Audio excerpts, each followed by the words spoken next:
اعوذ باللہ من الشیطان الرجیم بسم اللہ الرحمن الرحیم۔ اللہ کی لاڈلی سورت پڑھ لو، جو بندہ بھی یہ سورت پڑھتا ہے وہ اللہ کا لاڈلا بن جاتا ہے۔ ایک ایسا خاص وظیفہ لے کر آیا ہوں جسے پڑھتے ساتھ ہی ہر ناممکن کام ممکن ہو جاتا ہے۔ یہ بے حد آزمودہ اور بے حد طاقتور عمل ہے۔ اس خاص وظیفے کو بتائے گئے طریقے سے پڑھا، نیا گھر مانگا، گاڑی مانگی، دولت شہرت جو بھی مانگا، رب کریم نے بیٹھے بیٹھے ہر حاجت کو پورا فرمایا۔ اس خاص عمل کو بتائے گئے طریقے سے پڑھ لو، آپ کی تمام نحوستیں پریشانیاں گھر سے باہر نکل جائیں گی۔ یقین نہیں آتا تو بے شک آزما لو۔ آج خاص موقع ہے، اگر کوئی چاہتا ہے کہ وہ اپنی ہر ناممکن حاجات کو پورا کرا لے، اگر آپ میں سے کوئی بے گھر ہے، کرائے کے مکان پر رہتا ہے، اپنا ذاتی مکان چاہتا ہے، یہ خاص وظیفہ پڑھ لے، انشاءاللہ رب کریم غیب سے ایسی مدد کا انتظام فرمائے گا کہ آپ کو اپنا ذاتی مکان مل جائے گا۔ اگر آپ سے کرائے کی ادائیگی نہیں ہوتی، یہ وظیفہ پڑھ کر دیکھیں، رب کریم سے اپنا گھر بھی مانگو گے تو غیب سے آپ کے لیے اسباب پیدا ہو جائیں گے۔ جوان بیٹیوں کے ماں باپ رشتوں کی وجہ سے پریشان ہیں، لوگ آتے ہیں دیکھ کر چلے جاتے ہیں۔ بہترین رشتوں کے لیے، معقول رشتوں کے لیے یہ وظیفہ بے حد آزمودہ ہے۔ ماں باپ اپنی بیٹی کے لیے بھی پڑھ سکتے ہیں، بیٹیاں خود بھی پڑھ سکتی ہیں۔ اس کے علاوہ جس گھر میں جوان بیٹے بے روزگار بیٹھے ہیں، روزگار ملتا نہیں یا دکان پر گاہک نہیں آتے، چلتا کاروبار بند ہو رہا ہے، آپ کے کام ہوتے ہوتے رہ جاتے ہیں، کامیابیاں ہاتھوں سے نکل جاتی ہیں، کسی بھی طرح کے مسائل ہیں، یہ موقع سال میں ایک بار آتا ہے، اور جو بندہ اس موقع کی قدر کر لیتا ہے، اس موقع سے رب کریم کو راضی کر لیتا ہے، یہ خاص وظیفہ پڑھ لیتا ہے، اللہ کو اللہ کے ناموں سے یاد کر لیتا ہے، تو بگڑے کام سنورنا شروع ہو جاتے ہیں، ناممکن کام ممکن ہونا شروع ہو جاتے ہیں، رکاوٹیں ہٹنا شروع ہو جاتی ہیں، بندشیں ٹوٹنا شروع ہو جاتی ہیں، گھر کے حالات بہتر ہونا شروع ہو جاتے ہیں۔ آج اگر کوئی بندہ کہتا ہے کہ میری دعائیں قبول نہیں ہوتی، میری حاجتیں پوری نہیں ہوتی، میری مشکلات پریشانیاں ختم ہونے کا نام نہیں لیتی، تو آج یہ وظیفہ ایک بار پڑھ کر دیکھیے گا۔ یہ وظیفہ سال میں ایک بار پڑھا جاتا ہے، اور جس گھر میں یہ وظیفہ پڑھ لیا جاتا ہے وہاں 7 نسلوں کے رزق کا انتظام ہو جاتا ہے۔ اس گھر کا بچہ بچہ اپنے اپنے نیک مقصدوں میں کامیاب ہو جاتا ہے۔ اس گھر سے تنگ دستیاں، غربت ہمیشہ کے لیے ختم ہو جاتی ہے۔ بندہ جس طرف قدم بڑھاتا ہے کامیابیاں مقدر ہو جاتی ہیں، جس چیز پر نظر ڈالتا ہے وہ آپ کی ہو جاتی ہے۔ یہ وظیفہ پڑھنے سے تقدیر کے بند تالے کھل جائیں گے، جس طرف قدم بڑھائیں کامیابیاں مقدر ہو جائیں، تو اس سے بڑھ کر اور کیا چاہتے ہو؟ تو آئیے ناظرین، اب ہم جان لیتے ہیں کہ آپ نے یہ عمل کرنا کس طریقے سے ہے۔ عمل کو ذرا دھیان سے ملاحظہ فرما لیں۔ آپ کو جب جہاں جیسے وقت مل جائے، باوضو مصلی پر بیٹھ کر سب سے پہلے نبی کریم صلی اللہ علیہ وآلہ وسلم کی ذات مبارکہ پر درود پاک پڑھنا ہے۔ درود پاک آپ کوئی سا بھی پڑھ سکتے ہیں، آپ مختصر سا درود صلی اللہ علیہ وآلہ وسلم پڑھ لیں، یا صلی اللہ علی محمد پڑھ لیں، یا درود ابراہیمی پڑھ لیں تو سب سے بہتر ہے۔ درود ابراہیمی ایک بار ثواب کی نیت سے میرے ساتھ بھی پڑھیے گا۔ اللہم صلی علی محمد وعلی آل محمد کما صلیت علی ابراہیم وعلی آل ابراہیم انکا حمید مجید۔ اللہم بارک علی محمد وعلی آل محمد کما بارکت علی ابراہیم وعلی آل ابراہیم انکا حمید مجید۔ درود پاک پڑھتے ساتھ ہی فوری طور پر آپ نے اپنے خاص مقصد کی نیت کرنی ہے۔ ہر بندے کا مقصد الگ ہے، ہر بندے کی حاجت الگ ہے۔ کوئی رزق کے لیے پریشان ہے، کوئی اپنی بیٹیوں کے نصیب کی وجہ سے پریشان ہے، کوئی تنگ دست ہے، کوئی لاچار ہے، کوئی اللہ رب العزت کی رحمتوں کو پکار رہا ہے، کسی کا کاروبار چلتا ہوا ٹھپ ہو گیا ہے۔ جو مقصد ہے، جو حاجت ہے، آپ یہ مت سوچیں کہ یہ کام کیسے ہوگا، ہر کام رب کرائے گا، بس آپ نے اللہ رب العزت کی ذات پاک پر کامل یقین اور بھروسہ کرنا ہے۔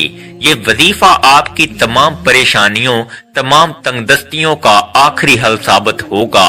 آپ نے اپنے خاص مقصد کو ذہن میں رکھتے ہوئے فوری طور پر ایک بار اعوذ باللہ من الشیطان الرجیم بسم اللہ الرحمن الرحیم پڑھ کر وظیفے کا آغاز کرنا ہے۔ اب یوں محسوس کرنا ہے جیسے دنیا جہاں سے آپ کا تعلق ختم، آپ روضہ رسول کی جالیوں کے قریب بیٹھ کر یہ خاص عمل، یہ خاص وظیفہ پڑھ رہے ہیں۔ آپ نے پہلے نمبر پر جو وظیفہ پڑھنا ہے وہ وظیفہ اللہ رب العزت کا صفاتی نام ہے۔ آپ نے یا عزیزو کو پڑھنا ہے۔ یا عزیزو کا مطلب ہے اے عزت دینے والے۔ آپ نے دیکھا ہوگا بہت سے لوگ عزت کے محتاج رہتے ہیں، ان کے پاس پیسہ تو بہت ہے، دولت شہرت سب کچھ ہے، لیکن عزت نہیں، لوگ ان کی عزت نہیں کرتے۔ تو آج یا عزیزو پڑھنے سے ہر بندہ آپ کی عزت کرے گا، احترام کی نظر سے دیکھے گا۔ آپ نے یا عزیزو کو کیسے پڑھنا ہے اور کتنی بار پڑھنا ہے توجہ کیجئے گا۔ یا عزیزو ایک بار ہو گیا، یا عزیزو 2 بار ہو گیا، یا عزیزو 3 بار ہو گیا۔ اس طرح سے آپ یا عزیزو کو ہاتھ کی انگلیوں پر پڑھ لیں یا تسبیح کے دانوں پر پڑھ لیں۔ آپ نے صرف 11 بار پڑھنا ہے۔ یاد رکھیے گا یہ رب کعبہ کا صفاتی نام ہے۔ اس نام کو پڑھتے دوران آپ کے دل میں جو بھی حاجات ہیں، جو بھی بندہ جس کو آپ اپنے قابو میں کرنا چاہتے ہیں، جس کے دل میں اپنی محبت پیدا کرنا چاہتے ہیں، کسی کو اپنا بنانا چاہتے ہیں، کسی کو اپنے نقش قدم پر چلانا چاہتے ہیں، تو یا عزیزو کو صرف 11 بار پڑھ لیں۔ یا عزیزو پڑھ کر آپ اللہ پاک سے مدد طلب کریں گے تو اس بندے کے دل میں محبت پیدا ہو جائے گی۔ صرف 11 بار یا عزیزو پڑھنا ہے۔ اس کے بعد فوری طور پر دوسرے نمبر پر جو وظیفہ پڑھنا ہے وہ وظیفہ سورہ کوثر کا وظیفہ ہے۔ سورہ کوثر اللہ پاک کی لاڈلی اور بہت ہی پیاری سورت ہے۔ اس سورت کو دولت کا خزانہ بھی کہا جاتا ہے۔ یہ سورہ کوثر رزق اور دولت کا سرچشمہ ہے۔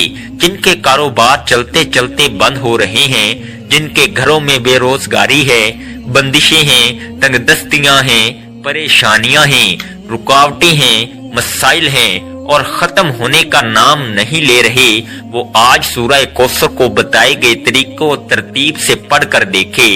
آپ رب کریم سے 70 کروڑ بھی مانگو گے تو رب کی ذات آپ کے مقدر میں لکھ دے گی۔ جس کو یقین نہیں آتا وہ ایک بار یہ وظیفہ بتائے گئے طریقے سے پڑھ کر دیکھے گا۔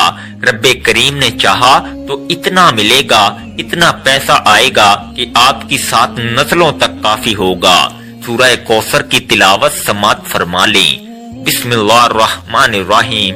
انا اعطیناک الکوثر فصلی لربک وانحر ان شانئک ھو الابتر۔ آپ سورہ کوثر کو ہاتھ کی انگلیوں پر پڑھ لیں یا تسبیح کے دانوں پر پڑھ لیں۔ آپ نے کس بار پڑھنا ہے بتانے کا مقصد یہ ہوتا ہے کہ ایک تو یہ مستند اور خاص اعمال ہیں، جس طرح بتایا جائے ویسے ہی پڑھنا ہے، اس میں کوئی رد و بدل کرنے کی اجازت نہیں، اور دوسرا چھوٹے وظیفوں سے فائدہ یہ ہوتا ہے کہ آپ تھوڑا پڑھیں لیکن اچھے طریقے سے پڑھیں، یقین کامل کے ساتھ پڑھیں۔ بعض اوقات بڑے بڑے وظیفوں سے انسان کا دھیان ہٹ جاتا ہے، اسے سمجھ نہیں آتی، اس کی توجہ بھی کھو جاتی ہے۔ اس لیے تھوڑا وظیفہ پڑھیں لیکن رب سے اتنا مانگیں کہ رب کی ذات آپ کو خزانوں کا مالک بنا دے، آپ کے گھر کے حالات کو بدل دے، آپ کی بے سکونی بے برکتی کا خاتمہ ہو جائے۔ اصل مقصد رب کریم کو راضی کرنا ہے۔ آپ نے سورہ کوثر کو کس طرح پڑھنا ہے آپ کو میں نے بتا دیا۔ اب آپ نے تیسرے نمبر پر کون سا وظیفہ پڑھنا ہے؟ آپ نے آخر میں اللہ تعالیٰ کے صفاتی نام یا غنیوں یا مغنیوں کو پڑھنا ہے۔ یا غنیوں کا مطلب ہے اے غنی کر دینے والے۔ یا غنیوں پڑھنے کا مقصد یہ نہیں کہ آپ کے پاس صرف مال و دولت ہی آ جائے۔ اللہ پاک آپ کے بچوں میں برکت عطا فرماتے ہیں، آپ کو اولاد صالحہ عطا فرما دے، آپ کو برکت والی اولاد عطا فرما دے، تو یہ بھی غنی کر دینا ہے۔